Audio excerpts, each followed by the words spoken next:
Hello, hypothetical audience, and welcome to some hazy cosmic jive.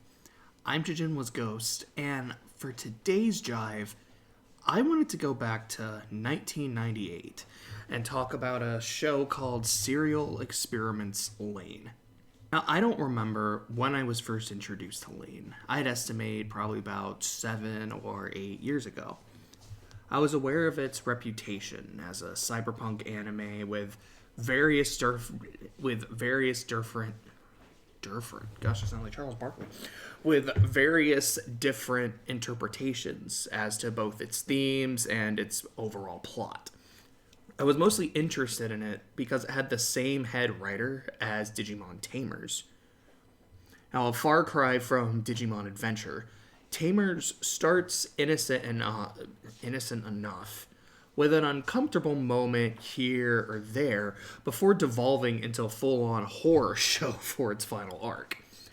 I remember loving that as a kid, and I did rewatch it. I believe it was last year, the year before, with Clay, and it still holds up really well. Now, I watched Lain when I was first aware of it, and it didn't do much for me. I do remember feeling uncomfortable when I would walk near a power line and, I would hear that telltale hum. But that's one of the only things I took from the show, aside from Let's All Love Lain and the opening, which is a certified banger. But a couple weeks ago, a few friends of mine started watching Lain, and their conversations and enthusiasm for it convinced me to give it a rewatch. And, of course, I wanted to talk about my experience. So what I decided to do is take notes for every episode while I'm watching them about what sticks out to me. And then I want to make a short video just about each individual episode and my experience with it. I want to go over things like the basic plot, if there's any particular shots that really stood out to me, and what are the major themes that I'm picking up on from each individual episode and how they contribute to the larger themes of the whole narrative. So, without further ado, let's log in to Serial Experiments Lain. Layer 7, Society. True to the title, this is an episode about Lain's connections to the people around her. We start by seeing the lonely neighborhood. Mika tries talking to Lain, but she's unable to actually form words, and Lain notices there's something off with her sister. Now, due to this, I don't think it was Lain that replaced Mika, or at least she didn't do it on purpose. It was most likely the Knights doing it to, maybe in a sense, exert some control over Lain. We see that Alice is worried about Lain, and she notes that Lain has been slipping. But Lain appreciates her concern, and we do get a small glimpse of the old, shy Lain for about a second. Then we get some lore. The Knights of Eastern Calculus are the full name, which is a reference to the Knights of Lambda Calculus, which from what I understand is an inside joke between hackers. She is then taken to Tachibana General Labs by the Men in Black, which I think is supposed to be the birthplace of the Wired. She talks to their client, and they discuss how her online identity has been active, even when Lain is not on the Wired doing anything with it. He asks her if that's her real family that she's living with, and just who she is, to get her to start thinking. And then Lain devolves into this stuttering mess. And given the character that we've seen for the past few episodes, it's a bit jarring. But it's also understandable, given the questions that she's being asked and the implications if they are true. A couple other notes about this episode. One, it's surprisingly horny. We get two women being ogled by two different men, and it felt really out of place, given how that's just not been a thing in the show so far. I also noticed there were some beautiful shots of the sky in this episode. Overall, I think it's okay. It's giving some lore to really build up for the next few episodes, with the next episode in particular being one of my favorites in the whole show. Layer 8, Rumors. I'm going to start by saying that this episode is a certified banger. So we start with Lain investigating Tachibana Labs and learn that they are heavily invested in the Wired and its formation.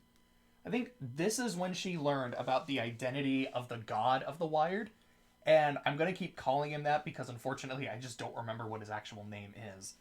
But he was someone that tampered with the Wired's code and committed suicide after he got caught. But he uploaded his consciousness before he died, which is why he's able to interact with Lain. Lain then has a one-sided conversation with her parents. She talks about the questions the Men in Black's client posed to her about how maybe they really weren't her parents. She sounds genuinely scared and vulnerable as she's asking these questions. Like she already knows the answers but wants to be told that she's wrong.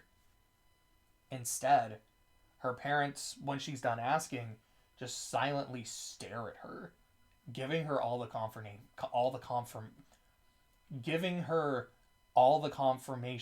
that she needs.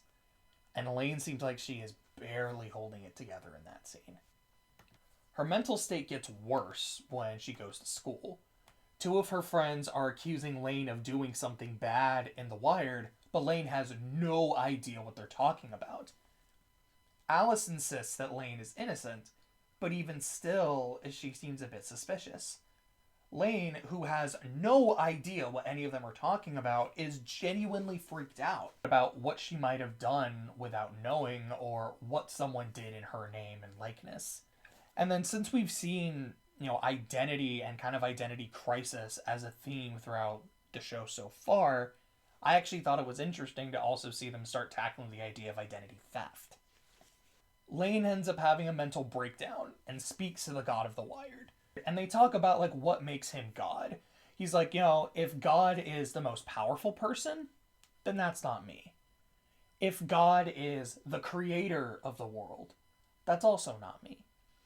But if what you define God as being is omnipresent, then I am God, because I am everywhere here in the Wired.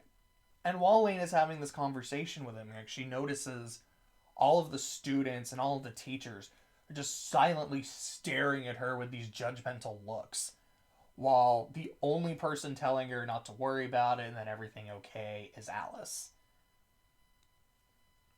And then we get this really cool shot of Lain just enveloped by fire with this dead look in her eyes. Alright, I guess it's less of a dead apathetic look and just more of a I don't care, everyone is on my shit list kind of look. And it looked great. And it's about this time that we get to meet the third Lain. So the first is the Lain in reality who's very shy and demure. Then there is Lain of the Wired, which is the more assertive and confident personality that we see both sometimes in reality and then sometimes in the Wired as well. Then we get what I'm going to be calling malicious Lain or Mal Lain. I like that because it almost kind of sounds like malware. And this version of Lain only exists in the Wired and is outside of her control. Mal Lain begins spying on Alice, who is having a fantasy about one of their teachers. Alice then realizes Lain is the person who's been spreading these rumors about her having an affair with her teacher, and Mal Lain is just teasing her the entire time. Real Lain has a nightmare that she's being consumed by the Wired and is then haunted by Mal Lain. And they have this Persona 4-esque exchange with Lain saying no, you're not me, and then accusing Mal Lain of being all the parts of her that she hates, and she's literally strangling Mal Lain, who is just laughing and joking about his hey, if you're killing me and I'm you, does that make this a form of suicide? And I adore Persona 4, and clearly this is not a reference to it because Persona 4 came out a lot later. Maybe that was inspired by Lain, who knows, but I loved it. And then Lane has another vision where she gets replaced by Mal Lane, who is now like living her life with her friends at school. And again, we just get this, everything besides the people is just covered in white, showing all of the loneliness. The episode ends with Lane staring at her computer, asking, like, hey, am I the real me? Am I the real Lane? But getting no response. This is my favorite episode of the show at this point.